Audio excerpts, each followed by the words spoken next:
السلام عليكم ورحمة الله وبركاته. وعليكم السلام.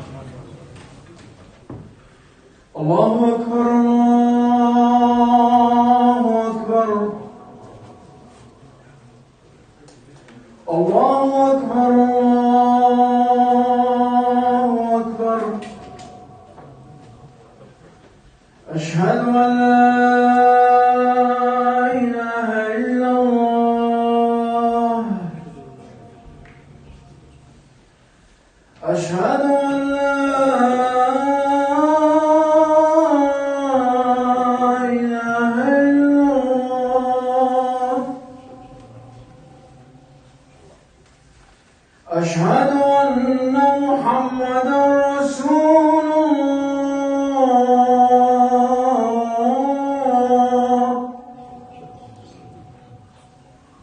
أشهد أن محمدا رسول الله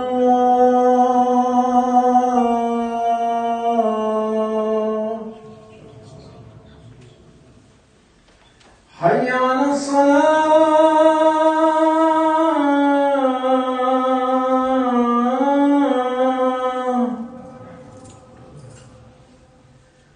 حي على الصلاة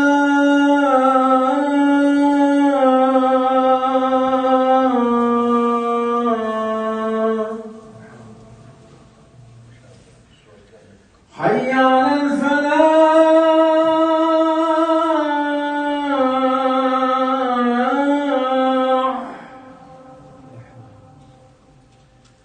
حي على الفلاح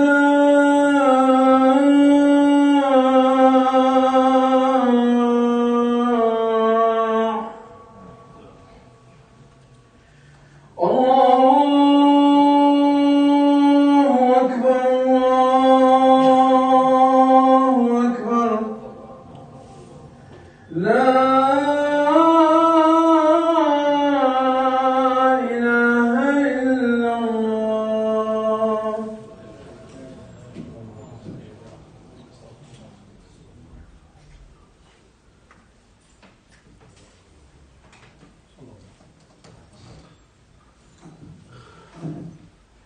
إن الحمد لله نحمده ونستعينه ونستغفره ونؤمن به ونتوكل عليه ونعوذ بالله من شرور أنفسنا ومن سيئات أعمالنا من يهده الله فلا مضل له ومن يضلل فلا هادي له وأشهد أن لا إله إلا الله وحده لا شريك له وأشهد أن سيدنا محمدا عبده ورسوله يقول الله جل وعلا في كتابه الكريم يا أيها الذين آمنوا اتقوا الله حق تقاته ولا تموتن إلا وأنتم مسلمون يا أيها الذين آمنوا اتقوا الله وقولوا قولا سديدا يصلح لكم أعمالكم ويغفر لكم ذنوبكم ومن يطع الله ورسوله فقد فاز فوزا عظيما أما بعد فإن أصدق الحديث كتاب الله وخير الهدي هدي سيدنا محمد صلى الله عليه وآله وسلم وشر الأمور محدثاتها وكل محدثة بدعة وكل بدعة ضلالة وكل ضلالة في النار أعاذنا الله وإياكم منها أجمعين أما بعد. Dear brothers and sisters, in two previous khutbas we were speaking about marriage. We were speaking about the historical, theological, and spiritual foundations of marriage, and we also gave some practical advice on how to go about finding the right spouse, husband or wife, and what to look for in a prospective spouse. Continuing our discussion on marriage, we want to look at some of the Islamic guidance that applies to once we've understood those foundations and found a spouse and gotten married. We understand the foundations of marriage, historical, theological, and spiritual. We applied our due diligence and found who was hopefully the right spouse for us, and we got married. Now what? How do we take those lessons and apply them to a healthy marriage? Is it so that once you find your spouse and you get married, that it's going to be happily ever after? No. That is not the reality. Our lives are not fairy tales. When we get married, it's seldom going to be happily ever after. And that is because a marriage is an ongoing interaction. It is a collection of daily and weekly and yearly mu'amalat, interactions between two human beings, both of whom have egos. The husband has a nafs, the wife has a nafs, and these two egos now come in close proximity. And so, a successful marriage is not one that is happily ever after. It is one that is worked toward through effort. So, talking about the foundations of successful marriages, we need to look at those keys, the prophetic guidance on how to secure our marriages. At the top of the list of the things we need to have if we are to secure our marriages is taqwa of Allah subhanahu wa ta'ala. God-fearingness, consciousness of God. God-fearingness, taqwa of Allah is the absolute key to a successful marriage. It is the foundation. Taqwa is the root and basis. When the Prophet ﷺ would conduct marriages, he would frequently, after conducting the marriage, recite what came to be known as Khutbatul Haja, a variation of which I recite on this very minbar week after week. This Khutbatul Haja, which is recorded by Imam al-Nasa'i and other hadith scholars, is a khutbah he would deliver after marrying off the man and the woman. And he would recite this for them. And he would even teach this khutbatul haja to the Sahaba. What is important for us in this khutbatul haja is the fact that in the beginning of it, he would recite 3 verses of Quran. 3 verses of Quran he would recite to the newlywed husband and the newlywed wife. In the first verse, he recited the verse from Surah Al-Imran, in which Allah addresses the believers, saying, Ya ayyuhalladhina amanu, ittaqullah haqqa tuqatihi wa la tamutunna illa wa antum muslimun. O you who believe, have taqwa of Allah, mindfulness of Allah, as He merits, and do not die except in the state of Islam. So this is the verse reminding them to have taqwa. The second verse he recited was the verse we read and discussed in our first khutbah on marriage.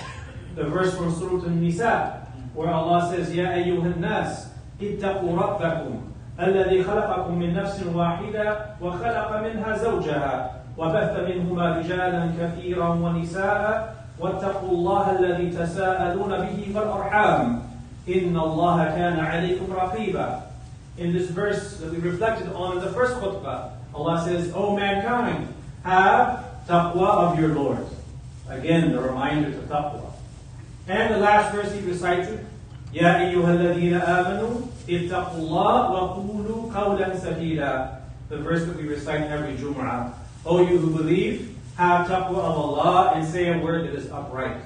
What is notable here is Rasulullah sallallahu alayhi wa sallam would recite these verses addressing newlyweds. What do these 3 verses have to do with marriage, dear brothers and sisters? All 3 verses encourage the husband and the wife, the newlyweds, to have taqwa of Allah, because your spouse has rights over you, and your spouse has responsibilities towards you. And you have responsibilities towards your spouse, and you have rights over your spouse. What is going to guarantee that you fulfill your rights and they fulfill your rights towards them? It is the taqwa of Allah subhanahu wa ta'ala. Without taqwa of Allah, there's nothing to guarantee that, absent a qadi who enforces that. If a qadi is not there to enforce it, without taqwa of Allah, who is going to enforce it? The person has to have al-wazi' al-dini, this imperative within the heart that they will do right by their spouse because they are mindful of their Lord. Without taqwa, there's no guarantee that the rights will be fulfilled. And this is why many of the early imams would say that if you marry off your child, marry them to a person who has taqwa. Because if love grows between them, all good and well. But if it doesn't develop, they have taqwa, at the very least, they're not going to oppress that person. Meaning, if you get married to someone with taqwa, with mindfulness of Allah, fear of God, and things don't work out in the long run, at the very least, they're not going to wrong you. They're not going to oppress you. And if you have taqwa and get married to someone and things don't work out, that's the human reality. At the very least, you're not going to wrong them. You're not going to oppress them.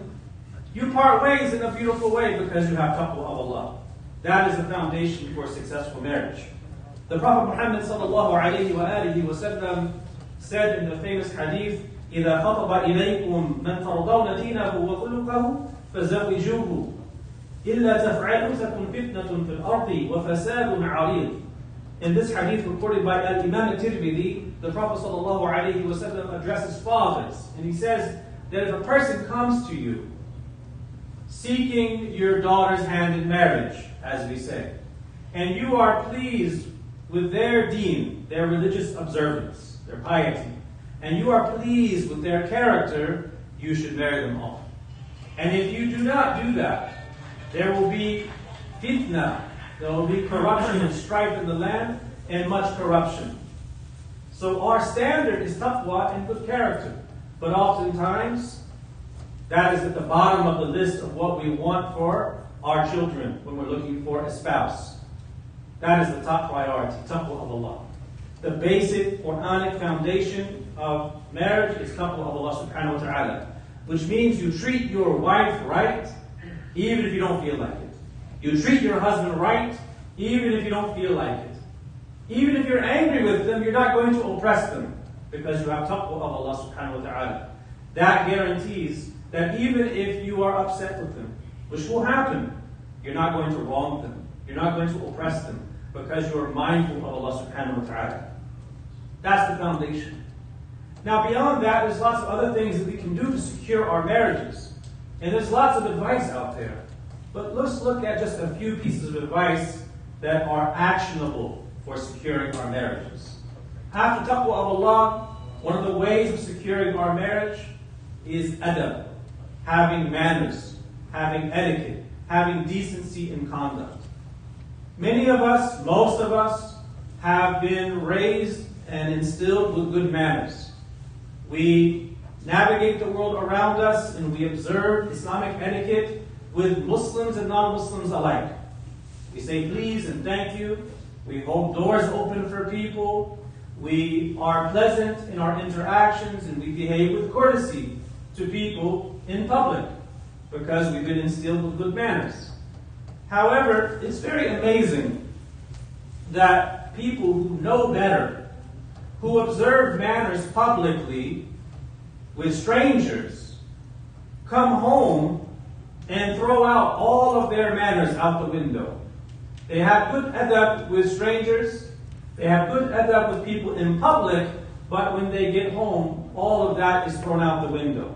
They're harsh with their manners, they're rude in the way they speak, they're incourteous, they're discourteous, they don't say please or thank you, they're inconsiderate. The people of our household, dear brothers and sisters, have more right to adab than strangers. The people in our household have more right to good character than strangers and people in public. We should not simply observe adab and good manners with people outside of the house to appear respectable. We observe manners because it is the right thing to do, and it is observed with everyone, inside of the house and outside of the house.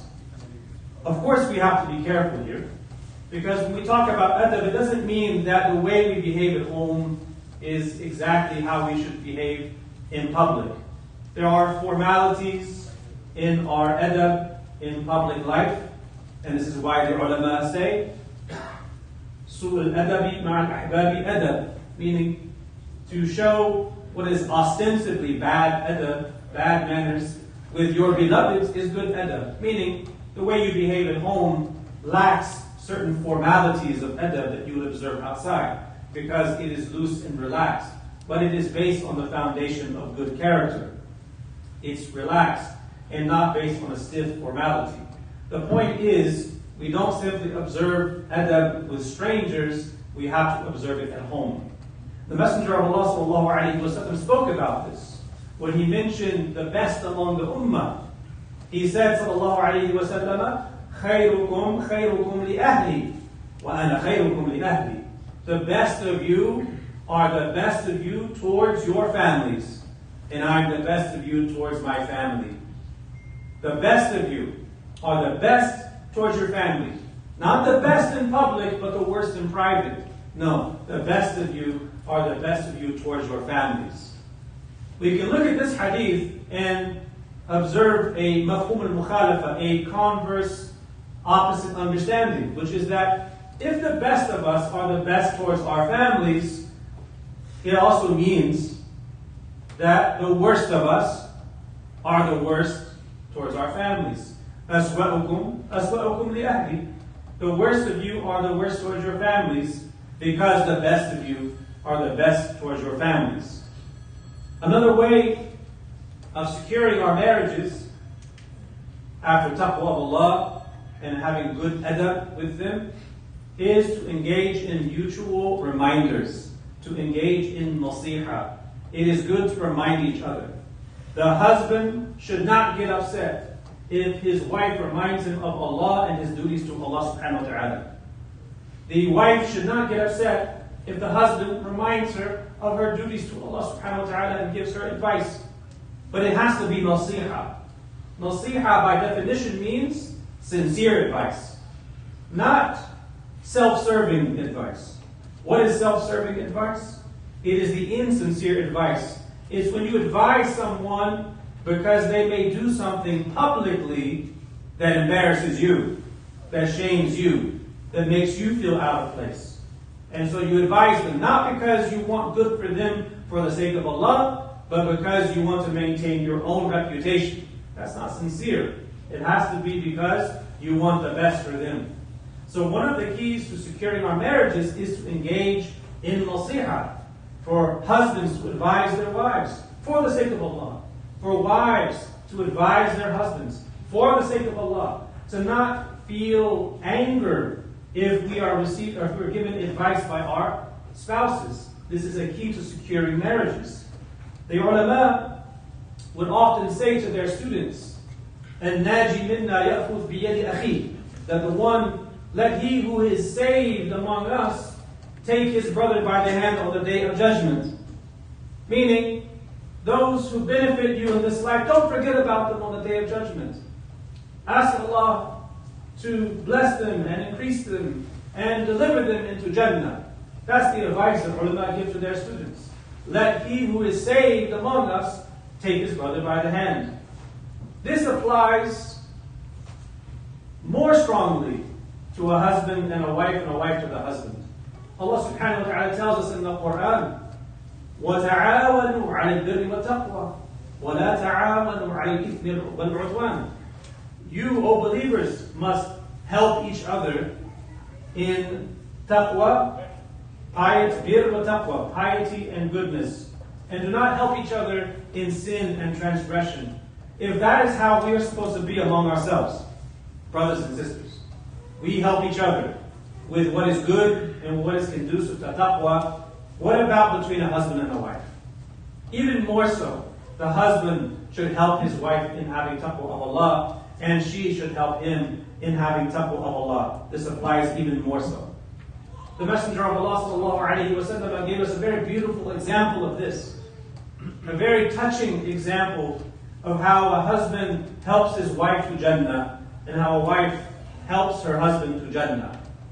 He mentions in the hadith recorded by Imam Abu Dawood, he said, رحم الله رجلا قام من الليل فصلى وأيقظ امرأة فإن أبت نضح في وجهها الماء ورحم الله امرأة قامت من الليل فصلت وأيقظت زوجها فإن أبى نضحت في وجهه الماء. He says, sallallahu alayhi wa sallam, may Allah have mercy on the man who wakes up in the night and offers salat and awakens his wife. And if she refuses, he sprinkles water gently on her face. And may Allah have mercy on the woman who wakes up in the night and prays, and she awakens her husband, and if he refuses, he tosses and turns, he doesn't want to get up, she gently sprinkles water on his face. This is how husbands and wives assist each other in the taqwa of Allah. That is a key to securing a marriage. Among the other keys is to forgive and to apologize and to understand when we have upset our spouses. A key to a healthy marriage is to apologize if we've wronged our spouse, and to forgive them if they have wronged us, and to allow for one's spouse to be angry with them for some time while acknowledging their feelings. They may have a right to be upset at times. We all have egos. When you get married, you are now in close proximity to another ego. One nafs is hard enough. Imagine now you have two nufus, nafsan, together in marriage. So conflicts will arise. Disagreements will occur. People will get upset. This is bound to happen because we are human beings and we have egos. So what do we do if we hurt our spouse or if we're hurt by them? The general rule is to be easier on others and harder on yourself. Do not demand apologies from other people if you are slow to forgive. Let them be upset, seek their forgiveness, acknowledge the wrong, and keep it moving. We have a very beautiful example of this in the story of Sayyidina Umar bin Khattab radiallahu anhu. When he was the Khalifa, a man came to his house.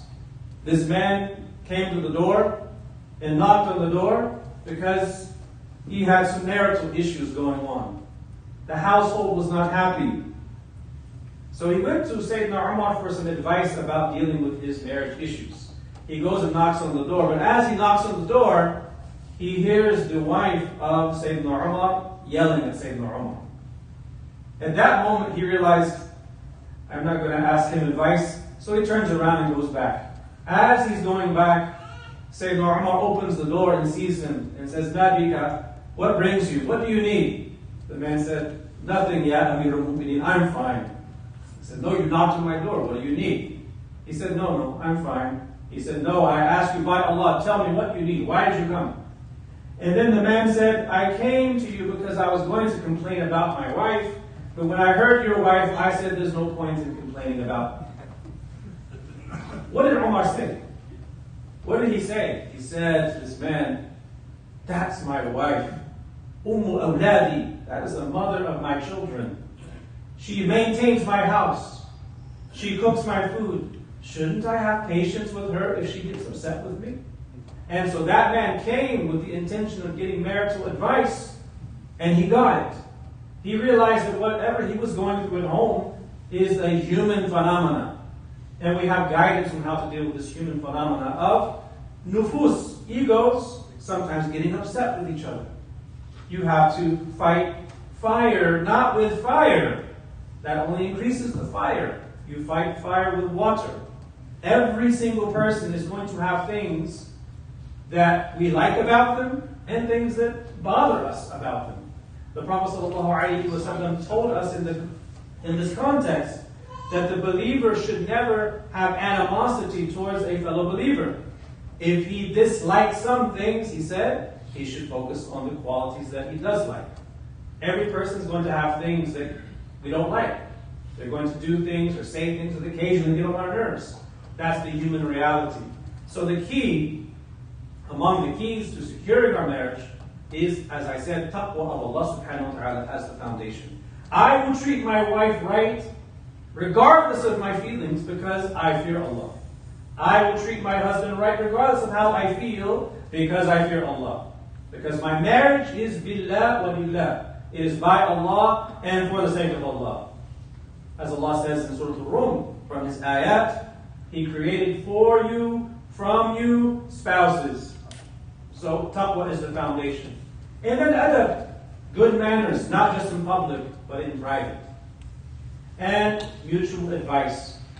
giving nasiha to each other, and forgiving, and seeking forgiveness, and relenting, and being more demanding over ourselves than we are over our spouses. If we act on this advice, we will go a long way in securing our marriages and improving them along the way. May Allah subhanahu wa ta'ala enable us to have strong marriages as the rest of people, a strong community and a strong ummah. May Allah heal the rifts within our marriages. May Allah repair the damage within our marriages and make them healthy embodiments of taqwa of Allah, of adab and nasiha and ta'awun, helping each other in pleasing Allah subhanahu wa ta'ala. Ameen. Alhamdulillahi Rabbil Alameen.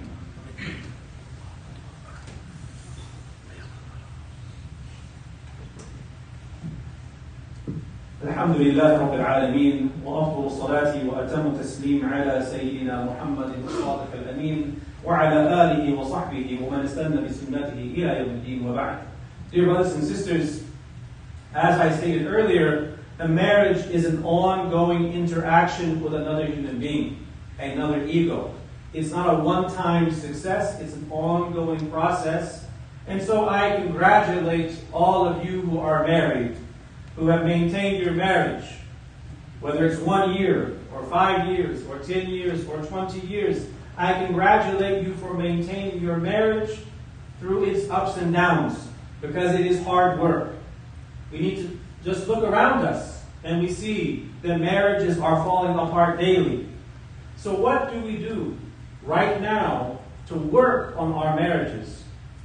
After taqwa, after adab, with our spouses, after giving them advice, after forgiving and seeking forgiveness and working with them, we have to remember a few things. That we remind ourselves that our marriages are supposed to be for Allah subhanahu wa ta'ala, to please Allah ta'ala, to keep ourselves and our spouse chaste and free from the haram. Remind yourself of that intention. That it's not just about your gratification, it's about pleasing Allah subhanahu wa ta'ala. That will direct your marriage and put it in the right direction, number one. Number two, remind yourself and remember that your spouse, your husband or your wife, is your brother or sister in Islam. Sisters, your husband is your brother in Islam. And brothers, your wife is your sister in Islam. And your brothers and sisters in Islam are sacred. Their blood, their wealth, their honor, their dignity, all of these things are sacred by the bonds of La ilaha illallah Muhammadur Rasulullah. So how can you abuse them? How can you denigrate your brother and sister in Islam? How can you hit your spouse and this person is a fellow believer? How can you disrespect them? How can you have these feelings towards them? Understand that before they were your husband or before they were your wife, they were your brother and sister in Islam. And the bonds of Islam mean that their blood, wealth, and honor are safeguarded and haram. Likewise, as a final advice, and I mentioned this last, not because it's the least important, but because it is incredibly important, and can go right after or next to taqwa as a way of securing our marriage, we have to remember the importance of respect. Respect of our spouse, our husband or our wife. You see, what keeps a marriage alive and healthy is not sexual attraction or looks or shared goals or even love, because these things all increase and decrease. They come and go over time. Those things individually are not what secure a marriage for the long haul. What secures a marriage for the long haul is respect. That is what keeps a marriage. Because we are flawed human beings. Each of us makes mistakes. Each of us sins.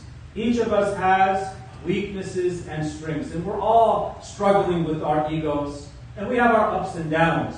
So what keeps the marriages together during hard times, when we are dealing with our mutual fallibility as husband and wife, is respect for one another. Without respect, you're going to doubt the intentions of your wife or the intentions of your husband. And note that I say respect and not showing respect. You can show respect to someone and you don't really respect them. It's just theater. It's performance. I mean actual respect. And the way you respect your spouse is to respect yourself. And one of the ways you respect your spouse is, number one, do not talk about your spouse behind their back.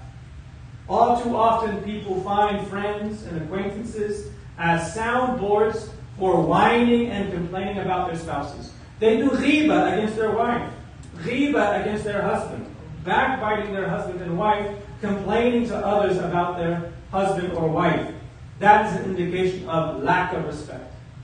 Do not talk about your marriage problems with people who cannot help your marriage problems, with people who are not qualified to help your marriage problems.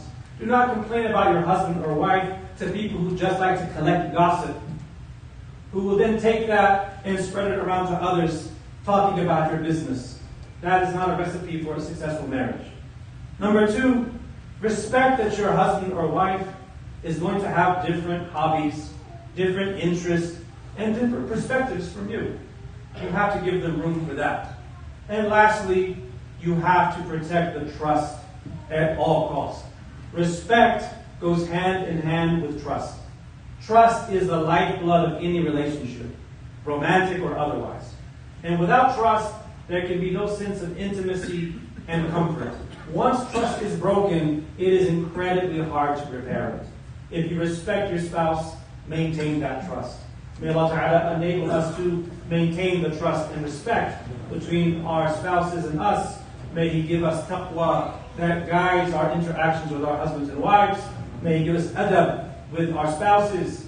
May He give us the ability to advise each other for the sake of Allah, and to forgive, and to seek forgiveness, to apologize, and to pray for our spouses, and to maintain dignity in how we are between us and them. May Allah repair the damaged relationships in our community, repair our marriages, make them stronger for the sake of Allah subhanahu wa ta'ala, for the sake of healthy families and a healthy ummah. Ameen. ربنا آتنا في الدنيا حسنة وفي الآخرة حسنة وقنا عذاب النار. ربنا هب لنا من أزواجنا وذرياتنا قرة أعين واجعلنا للمتقين إماما. اللهم صل على سيدنا محمد عبدك ورسولك النبي الأمي وعلى آله وصحبه وسلم تسليما كثيرا بقدر عظمة ذاتك في كل وقت وحين. سبحان ربك رب العزة عما يصفون وسلام على المرسلين والحمد لله رب العالمين.